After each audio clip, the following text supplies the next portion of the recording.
Hey friends, today I want to talk with you about something that's on my mind. Am I becoming one of those crazy, kooky preppers? What's this all about? I want to talk to you a little bit about prepping today and a homesteading mentality.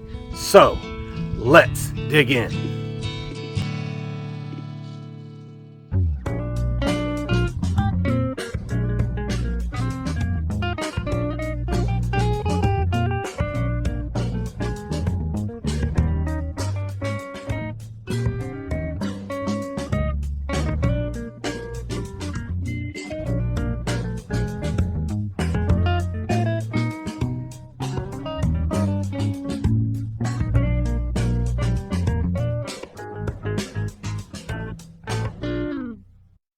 Hey, if you'd like to get 10% off some great treats for your pets, check out the GrubTerra link in the description. My friends at GrubTerra make the absolute best black soldier fly larvae for chickens, birds, and reptiles. And they also make excellent treats for your dogs, all while helping the environment. Use the discount code GROWANDBEFRUITFUL to get 10% off all your orders, and you'll also help support this channel. I've always been interested in the idea of self-sufficiency and growing your own food, doing things yourself. We're not like out in the middle of absolutely nowhere. We're not hours away from civilization. It takes us about 20 minutes to get to the nearest grocery store. Ever since we moved out here into Cohutta, into the countryside 14 years ago, we just sort of had a different mentality about things.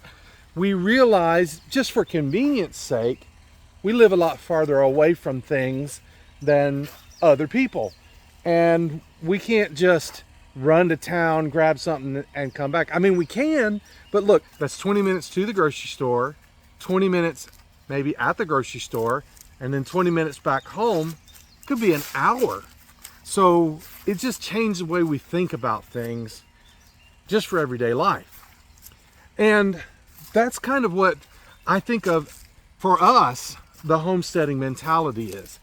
It's the fact that we're far away from things, farther away than most people, and just for convenience sake, we try to make sure that we have things that we need on hand. Now, along with that is also the idea that we realize we're kind of far away from things, so we need to have groceries on hand that we need. Also, it kind of gets you to thinking about, well, what if the power goes out, or what if there's a big snowstorm that comes in that sort of shuts everything down? Are we prepared? Prepared. That's where the word prepping comes from. I know that there's some crazy people out there that people call preppers, but that's not us. We're just simply trying to be prepared for whatever eventualities may come up. And it's just sort of a homesteading mentality that we have developed since we moved out here to Cohutta. So the main thing for us is we're trying to make sure that we're going to be as self-sufficient and self-reliant as we can. It's just a mentality that we have since we live so far out in the country. A lot of it's just for convenience, but a lot of it too is, realizing, and this is something that I think a lot of times people that live out in the country kind of come to, is that just this idea that you got to take care of yourself. And it's also, here's another thing that goes along with it. You're not just taking care of yourself, but you're also thinking about your neighbors and taking care of your neighbors. We enjoy having quiet and having a little bit of distance. So you can see here's our house, and our neighbor's house is way over there, and then the other neighbor's house is across the street. So they're pretty spaced out. And I think people move out into the country a lot of times because they want to have some solitude to be away from. I mean, we don't want to live in an apartment. Some people like living in an apartment, townhouses, or in town where the houses are really close together. But the people that move out to the country, a lot of times they choose that kind of a location because they want distance. But that is not to say that we don't need other people. When you're this far out, not only do you have to take care of yourself, but our community has to take care of each other. We have to be there for each other. That's an important part of that homesteading mentality, or some might call it prepping mentality. And you might say, well, this is a modern world we live in. Why Why do we even have to think about stuff like that? So we had a water leak in our water line. So we had a plumber come out to do the work for us, and he had to dig and install a new water line. And all of a sudden, we didn't have any water. We didn't know how long was it going to be until we got water. How do you deal with that? We have some water saved up. So if there's ever a kind of emergency, if we ever lose water for some reason, we have a few gallons of water on hand that we can use when we need it. We also have these water tanks. This is rainwater collection. So the rainwater is better for your garden than the city water, which has some chemicals and things in it. But this is also a backup system that we could have if we needed, like, what if we were without water for a couple of days or even a week or so? Well, we would have a supply of water here that could be served as a backup. Now, we wouldn't want to just drink that water, but we'd have to purify it. But we could use it for other things, washing, taking a shower or a bath or whatever. So some people would say, well, why worry about that kind of thing? That's not the modern world that we live in. Well, I think it's just a different mentality that you have. Everybody should think about. As a matter of fact, I think FEMA recommends that everybody have emergency supplies on hand. You don't have to be a crazy person who's thinking that the sky is going to fall and the world's going to come to an end in order to be a prepper. You simply just have a mentality of being prepared. That's really, I think, something that would be helpful for everyone. We're not talking about end of the world, nuclear holocaust kind of stuff. We're just talking about everyday life things that happen. Tornadoes happen, the power goes out, snowstorms come, there are floods, and then of course we all experienced just recently, within the past few years, a pandemic where supplies in grocery stores were just not available. The supply chains got interrupted, and these cause all kinds of problems. If you're not used to having a prepping mentality or a homesteading mentality, those things are going to hit you harder than if you are in the habit of being prepared. How much water should you have? Well, according to the CDC, you should have 1 gallon of water per person per day. So, and you should have enough to get you through for 3 days. So that's not crazy people talk. That's from the Center for Disease Controls about how every average ordinary person should have that kind of water supply on hand. For our household, we have 3 people in our household right now, and for 3 days, a gallon of water per person per day, that's 9 gallons of water. So you can think about that, and you can just pick that up at a grocery store, or you could get your own water container and store that up. And that's drinkable water. So that's not even to include things like bathing, flushing toilets, and that sort of thing. And according to FEMA, the Federal Emergency Management Agency, you should have 3 days supply of non-perishable food. So, you look in your kitchen, do you have 3 day supply of that? Well, in the kitchen, you typically are going to be times when you have a lot of food in your kitchen, and then you're going to have times when you don't have much at all. So it might be helpful to have a cabinet or something with some non-perishable food in it that's just set aside for emergencies. Of course, that doesn't have to sit there and shouldn't just sit there forever and ever and ever. You want to rotate that occasionally so that it stays relatively fresh. Even though canned food can basically last forever, it may not taste the best, so you want to keep it rotated. When you're living on a homestead, or if you do a lot of gardening, this is not as challenging as you might think, because we have chickens here in our household that are constantly producing eggs, so we have a good supply of eggs. And then of course we garden a lot during the warmer months, and that food, we've learned how to preserve it, either by freezing, by canning, by drying, that sort of thing. So it's a homesteading mentality where these things are being saved up, and we have a supply in our house of these things. Over the course of one season, we can save up a good bit of food that we could have on hand in case there was some kind of emergency. And of course, it's not just for emergencies for us, it's something that we're eating on a daily basis. But we always seem to have more than we need in any given year. And again, we're not an absolutely self-sufficient homestead. We still go to the grocery store, we buy things, but if those grocery stores were not available for one reason, or if we couldn't get to them for one reason or another, we may have that on hand in our storage supplies. Another thing to consider is backup power. What if the electricity goes out?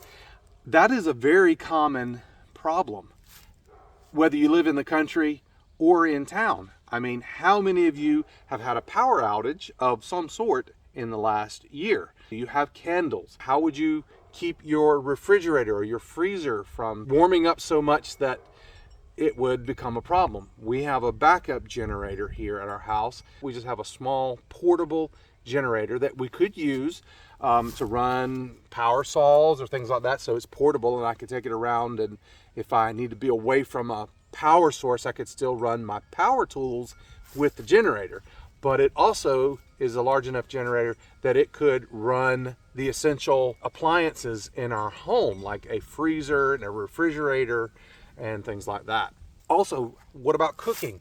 Our home is all electric, which means we have an electric stove. If the power goes out, we can't cook with that electric stove. However, we also have a propane gas grill on our balcony, which we use quite frequently. We like to grill out, but if for some reason we couldn't cook on our electric stove, our propane grill would be our backup. We also have lots and lots of trees around our property, and so in the case that we needed to for some reason or another, we have an alternate source of renewable fuel in the wood that we have here at the house.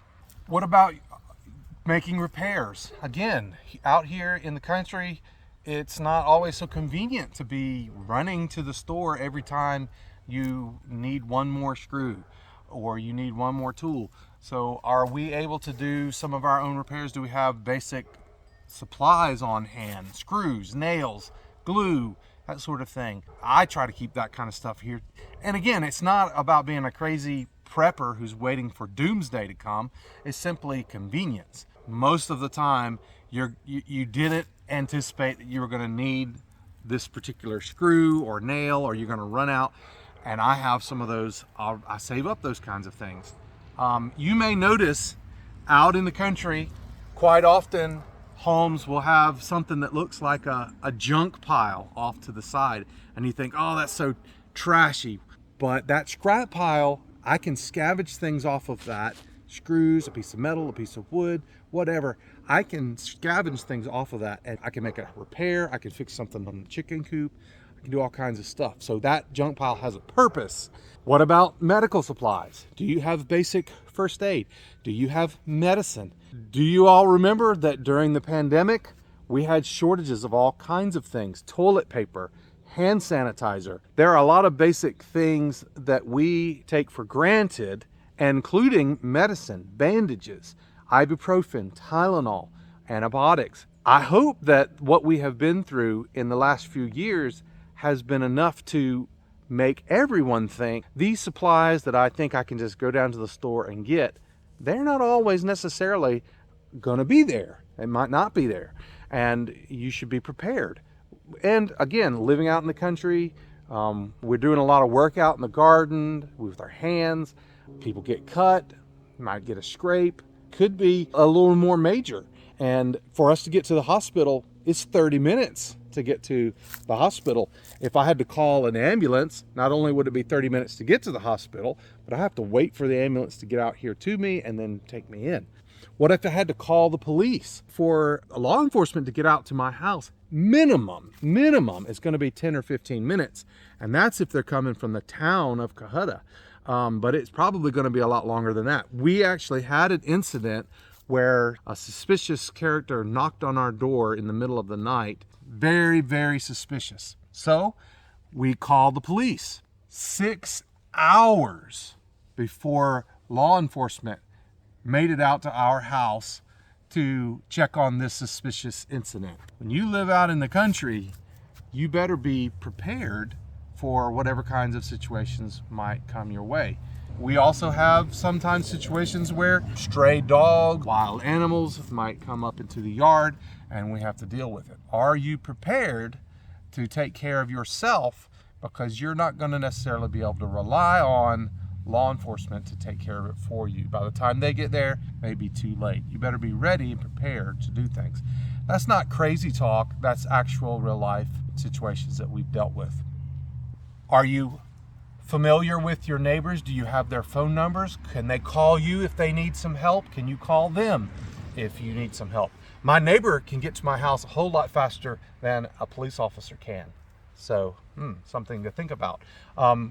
We want to have good relationships with our neighbors because we should be good neighbors. That's just being good humans. But that also is something that you may need from time to time. And then you can move on beyond this and you can think about your finances. Are you prepared financially? We had an unexpected expense in our household. We had to put in a new water line in our house, and it was not cheap. If we had not prepared savings to be able to handle situations like that, it could have really hit us hard. So again, this idea of prepping, it's not something that's from a bygone era. It's also something in the modern era where we need to be prepared financially. Do you have an emergency fund? Let's go back to someone like a financial advisor like Dave Ramsey, who tells you everybody should have an emergency fund that would cover their lost income for 3 to 6 months, ideally. So if you were to lose your job or if you were to get injured and be unable to work, do you have 3 to 6 months worth of savings built up to cover that lost income? Do you have insurance that would help cover health concerns, life insurance, disability insurance, those kinds of things?